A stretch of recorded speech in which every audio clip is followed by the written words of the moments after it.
Madrasah Irak atau Madrasah Ibnu Mas'ud di antara muridnya yang terkenal adalah Alqamah bin Qaisil Hasan al-Basri dan Qatadah bin Di'amah as-Sadusi. Terus sebagai sahabat seperti Umar bin Khattab, beliau tidak menafsirkan ayat-ayat mustabihat.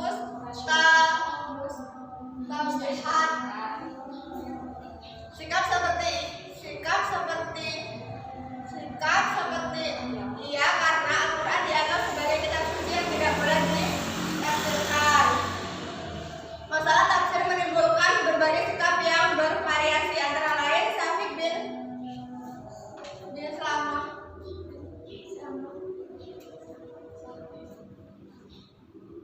Al-Sadi apabila ia ditanya tentang suatu ayat, ia hanya menjawab Allah Maha Benar dengan yang dimaksud. Maksudnya adalah ia tidak berkeinginan untuk membahas makna yang ditanyakan. Beri aplaus temennya. Yeay. Jadi benar ya, yang apa yang dipresentasikan oleh temannya. Jadi pada ilmu tafsir itu untuk memahami Al-Quran, jadi para ahli itu melahirkan disiplin ilmu yang disebut dengan ilmu tafsir. Ilmu tafsir ini fungsinya itu untuk mengetahui makna-makna dari Al-Quran tersebut. Terus itu pada saat Nabi itu masih hidup, penafsiran ayat-ayat tersebut itu sudah disiapkan maknanya oleh malaikat Jibril. Kemudian setelah Nabi itu sudah wafat, para sahabatnya itu seperti Abdullah bin Abbas, Ali bin Abi Thalib, dan yang masih banyak lainnya itu mereka itu menafsirkan dari pendengaran beliau gitu pada saat Nabi itu masih hidup. Terus selanjutnya itu dalam periode ini muncul beberapa madrasah untuk kajian ilmu tafsir. Di antaranya pertama itu ada Madrasah Mekah atau Madrasah Ibnu Abbas yang melahirkan mufasir yang seperti Mujahid bin Jubair, Ikrimah Maulana Ibnu Abbas, Taus al-Yamani, dan Atha bin Abi Robah. Yang kedua itu Madrasah Madinah atau Madrasah Ubay bin Ka'ab yang melahirkan pakar tafsir seperti Zaid bin Aslam, Abdul Aliyah, dan Muhammad bin Ka'ab al-Qarabri. Dan yang ketiga itu Madrasah Irak atau Madrasah Ibnu Mas'ud. Di antaranya murid yang terkenal adalah Alqamah bin Qaisil Hasan al-Basri, Qatadah bin Di'amah as-Sadusi. Selanjutnya itu, tapi pada saat itu ada sebagian sahabat beliau, salah satunya adalah Umar bin Khattab. Beliau itu tidak menafsirkan ayat-ayat mustabihat karena beliau itu menganggap bahwasannya Al-Quran itu kitab suci yang tidak boleh ditafsirkan. Dan juga masalah tafsir itu menimbulkan berbagai sikap yang bervariasi, antara lain Syafiq bin Salamah apabila ditanya tentang suatu ayat, ia hanya menjawab Allah Maha Benar dengan yang dimaksud. Maksudnya adalah ia tidak berkeinginan untuk membahas makna yang ditanyakan. Jadi juga pada masa itu ada salah satu seorang ahli tafsir bernama Sa'id bin Jubair. Ia diminta untuk menafsirkan sebuah Al-Quran, tapi ia menolak. Terus ia menolak gitu. Terus dia juga berpikir lebih baik saya kehilangan anggota badan saya daripada saya harus menafsirkan ayat-ayat Al-Quran. Katanya begitu. Terus itu penjelasan dari tafsir ya. Selanjutnya ada ilmu fikih. Siapa yang ingin menjelaskan? Ya, silakan.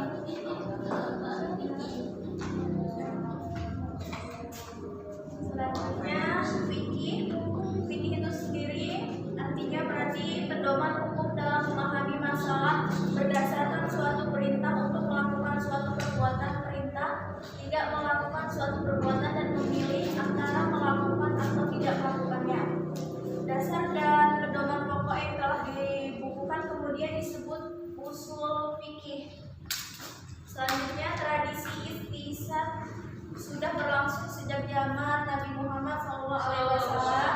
Pelaksanaan istizat itu dinyatakan oleh Mu'adz bin Jabal ketika di Yaman. Ia menggunakan nalarnya dalam memutuskan perkara jika tidak terdapat rujukan dalam Al-Quran dan hadis.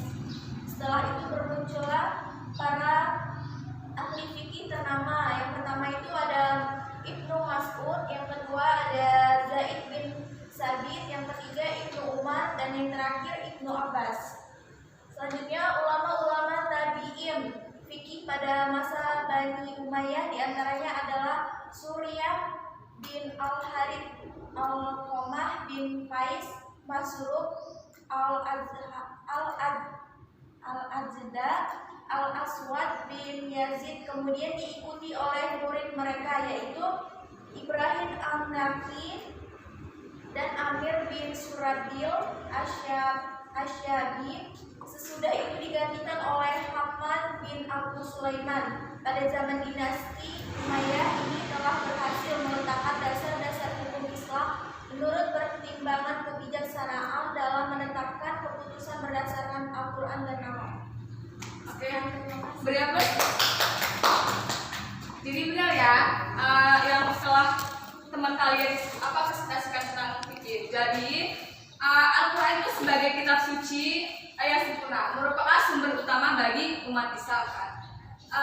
Jadi terkhusus dalam masalah-masalah ilmu hukum gitu. Jadi pada masa Khulafaur Rasyidin, selain hukum itu selain dari Rasulullah SAW, jadi ada penetapan metode hukum yang disebut dengan ijtihad. Nah, pada tahap perkembangan Islam, lahir sebuah hukum yang disebut fikih, yaitu pedoman hukum bagi umat Islam.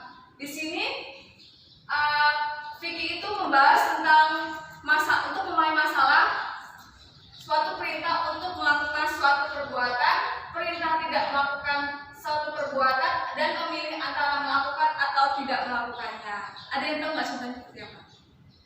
Contoh dari suatu perintah untuk melakukan perbuatan, perintah tidak melakukan suatu perbuatan, dan memilih antara melakukan atau tidak melakukannya dalam bidang hukum. Usaha ibu ya, Kayak bisnis gitu. fikih kan Jual beli. Ya bisa sih. Kita contohkan aja yang di kehidupan kita sehari-hari.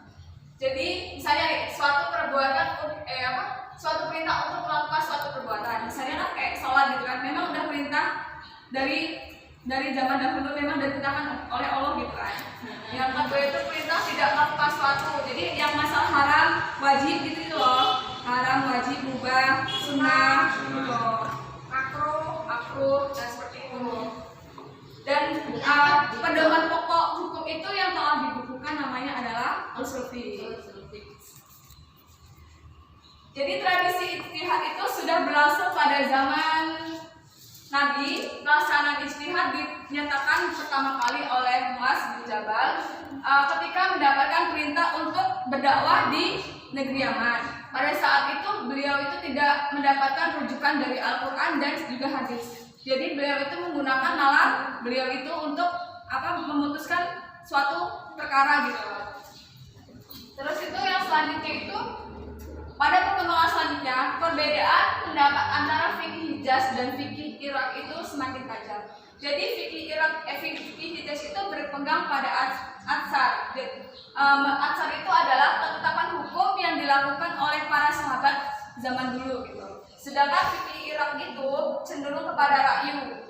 Akhirnya fikih Hijaz menganggap ahli fikih Irak mengabaikan sunnah, sedangkan fikih Irak menganggap fikih Hijaz itu adalah pemikiran jumud, yaitu pemikiran kolot atau yang sudah tradisional. Jadi sekian dari Ibu penjelasan hadis, tafsir, dan fikih. Ada yang ingin ditanya? Tidak. Sudah paham belum? Sudah kan? Sudah. Oke, kalau sudah paham, Ibu punya kantong-kantong Doraemon. Di situ berisi pertanyaan-pertanyaan. Yang Ibu panggil maju ke depan dan menjawab pertanyaan. Yang pertama itu kamu saya. Pilih nomor 1, 2, 3, 4.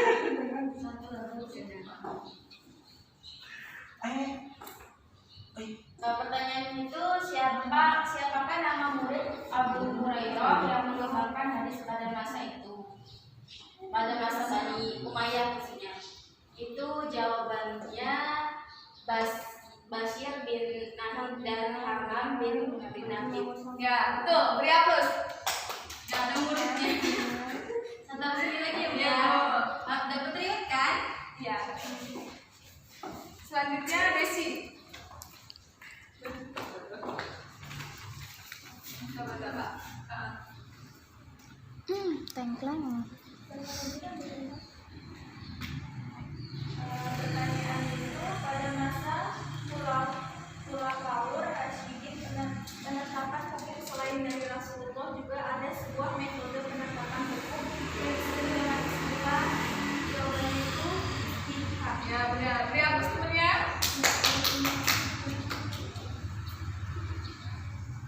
Selanjutnya Widya.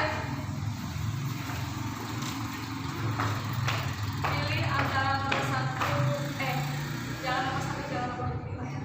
Pilih 2, 3, 4 atau 6. Pertanyaannya, siapakah nama-nama yang terkenal sebagai musafir di dalam madrasah Mekah atau madrasah Ibn Abbas? Yaitu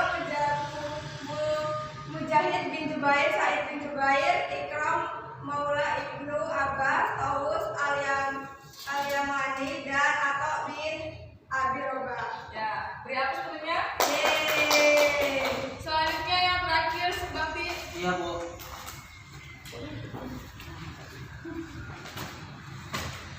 Antara 2.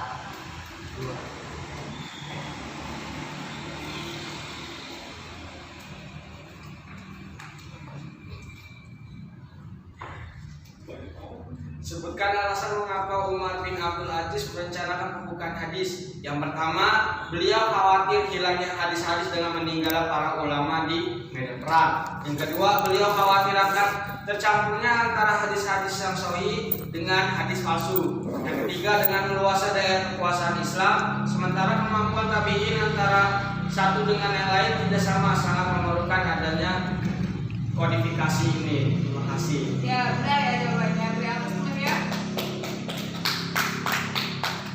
Baik, sudah paham kan tentang materi peran para tokoh dan perannya? Sudah. Alhamdulillah. Oke, baik. Sekarang Ibu tutup ya. Ibu akhiri. Wassalamualaikum warahmatullahi wabarakatuh.